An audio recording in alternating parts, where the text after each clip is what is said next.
आज प्रिय सान भाई सुभाष चंद्र पंडा अवसरकालीन संबर्धना सभा मुख्य वक्ता भाव में जोग मत बहुत खुशी लगे। आज ये विद्यालय खगेश्वर विद्यालय जो मैंने उपस्थित थिले से देहरु शिक्षकर बासना बाहर खाली राज्यपाल राष्ट्रपति पर्यंत समस्त संबर्धित होती से बासना आज विमोहित कला से दया तांकर स्नेह श्रद्धार छात्र आज सुभाष चंद्र पंडा आज अवसरकालीन संबर्धना से ये विद्यालय को निजर बोली भावी सी निजक चिंता कले से निजे हूँ जड़े शिक्षक नुहे गोटे अनुष्ठान प्रेमी ये अनुष्ठान किभली सुदृढ़ हम पिलामानकर केमती भल ज्ञान गारिमा बढ़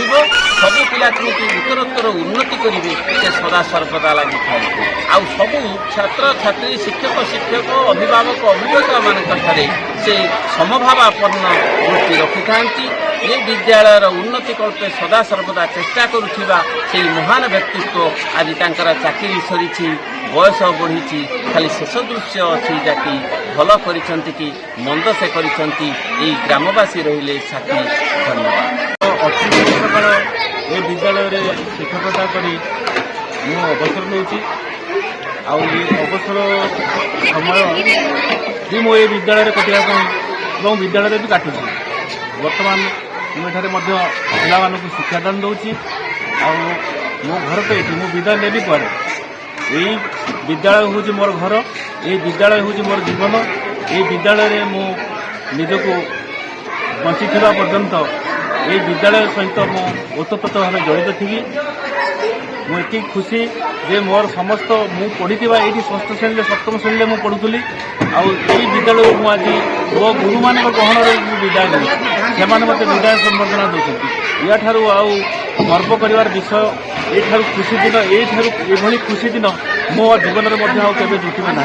मुझे भावुँ। धन्यवाद। धन्य मन कर प्रिय छात्र सुभाष आज मो गहन रही से विदाय माने तार चाकरी अवसर हो तार जो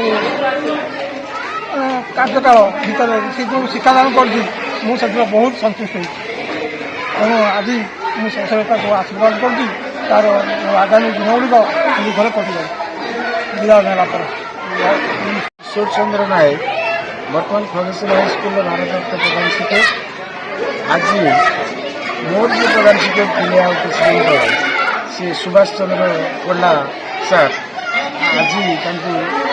अवसरकालीन संबर्धना आम देलु बहुत भल भाव ये संबर्धना सभाटी संपादित हो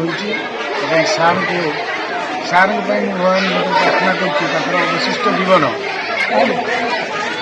खुशी कटू।